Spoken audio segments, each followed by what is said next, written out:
Space Marines 2 launched as a finished game. I know, what a crazy thing to do in this era of gaming. It has no season pass, no paywalls, and certainly no waiting for blank feature that should have already been in the game at launch. Looking right at you, 343. Or, I'm sorry y'all, basically the same studios. In this video, I'll explain what Space Marines 2 gets right, why launching a complete game is important, and what other studios could learn from this. Make sure to like and subscribe so you can flame me if I do not upload a video once a week. Made a deal with myself. Let's get it. Space Marines 2 is a third-person shooter where you play as this badass soldier, or Astartes rather, and literally run through, rip apart. Got up there and just execute him. Look ahead of you. I know.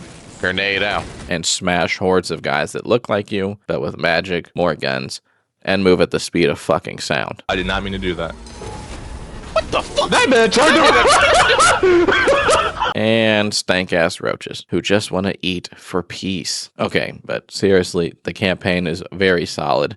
Am I the only one who understands the complexities of this ambitious cinematic masterpiece? And I like that this story is focused on Titus and the new squad he is in, and how trusting your brothers even when things are looking mad sus will get you through the hardships of these large-scale battles for humanity. Now, if I sound like I don't know much about Warhammer 40k, that is because I do not. You what? This is my first ever Warhammer game, and as a simp for sci-fi, I've always been interested in the universe, and what made this game the most appealing to me was the fact that you could play the entire campaign with up to 2 of your homies. And lucky for me, I happen to know a super mega ultra nerd that knows the lore of this vast universe and has experience with the first game. Oh, what the fuck is this? A bunch of rats? Tyrannid rodents. They're like, they harvest the biomatter of their victims. You guys, in case you hear this ultra nerd shit, fucking biomatter.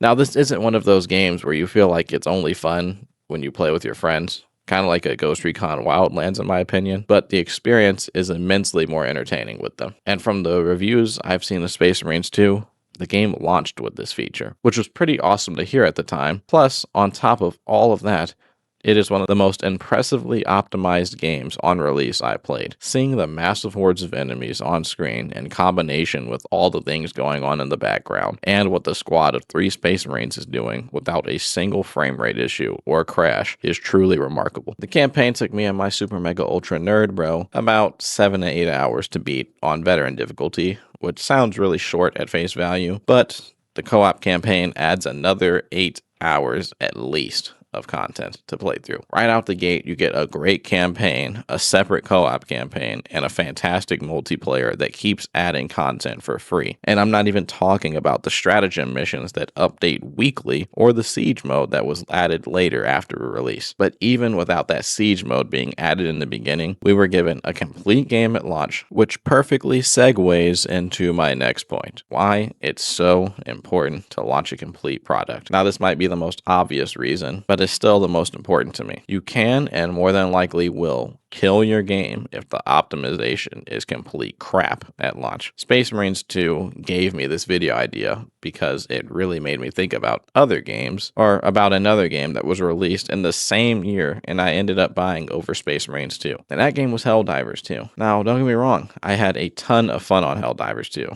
It was an action-packed, silly, and excellent co-op experience. But the one thing that held me back from diving into the game more, see what I did there, was its optimization. Helldivers 2 was complete with content that would entertain you for many, many hours. But I know for myself at least, it got very frustrating playing a mission with your friends and getting stuck in the ground and having to blow myself up to get out repeatedly. Or getting to an objective on the map only to find it glitch out and not be there. And of course, some of these glitches are funny, but after the first 2 or 3 times, it starts to get really annoying. If anything, it starts to become an obstacle, and that, just makes the game really frustrating. You just want to kick back and blow shit up. The Space Marines 2 developers, Saber Interactive, really did their thing when it came to making this game run smoothly. No matter what game mode, map, or class and multiplayer you used, you're going to have a perfectly smooth experience on top of the gameplay being extremely fun. Look at a game like X-Defiant. It had high hopes during its beta. Game worked perfectly during the beta, only to launch in a surprisingly unfinished state, and then like a month later, the game just dies, people lose their jobs, and something that could have had a nice runway just disappears. And the next reason is because first impressions matter. Not every game is Battlefield 4 or Cyberpunk. A lot more often than not, if your game comes out in an incomplete state, it's completely screwed. One of my favorite examples is Assassin's Creed Unity. Now,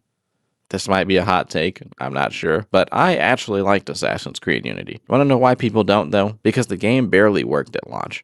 It was a buggy, glitchy, unplayable disaster.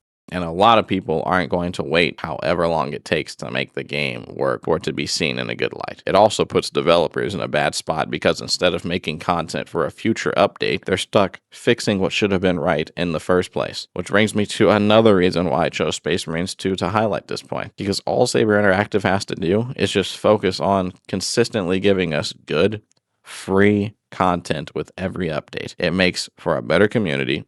Well, arguably makes for a better community. And when the game is giving you something to try out every freaking week, or just always giving you some nice good content to try out instead of fixing old issues. Plus, Space Marines 2 players aren't toxic Twitter users who live in the house that reeks of pure booty and ass and just create toxicity wherever they go. They're just super mega ultra nerds whose greatest enemy is not chaos or bugs.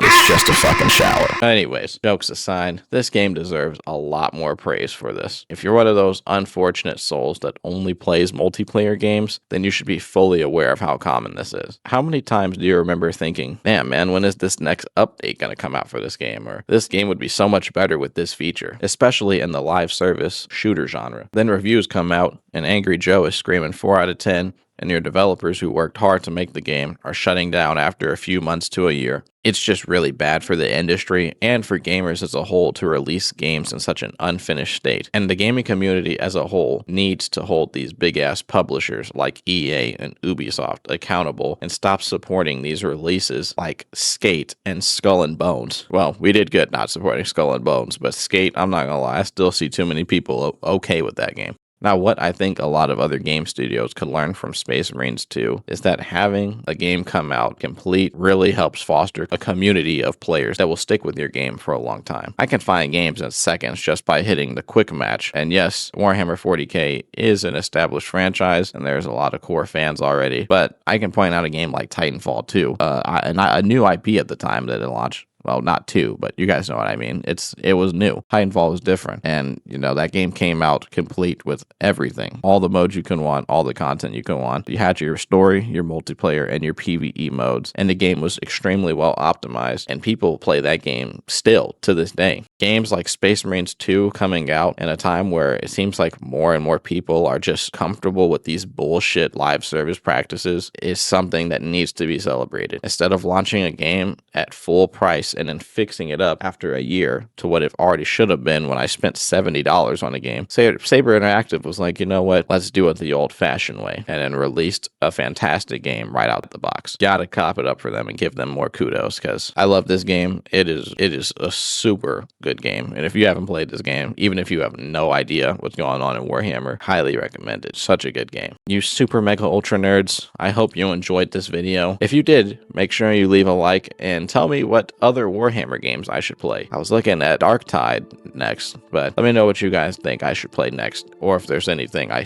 should try out. I am looking forward to Total War, so I can't wait for that game. That game looked awesome, and I'm an RTS nerd, so yeah, let me know what other Warhammer games are pretty awesome. Anyways, I'm gonna hop in my Franks and slay some bugs for the Emperor now, y'all. Peace.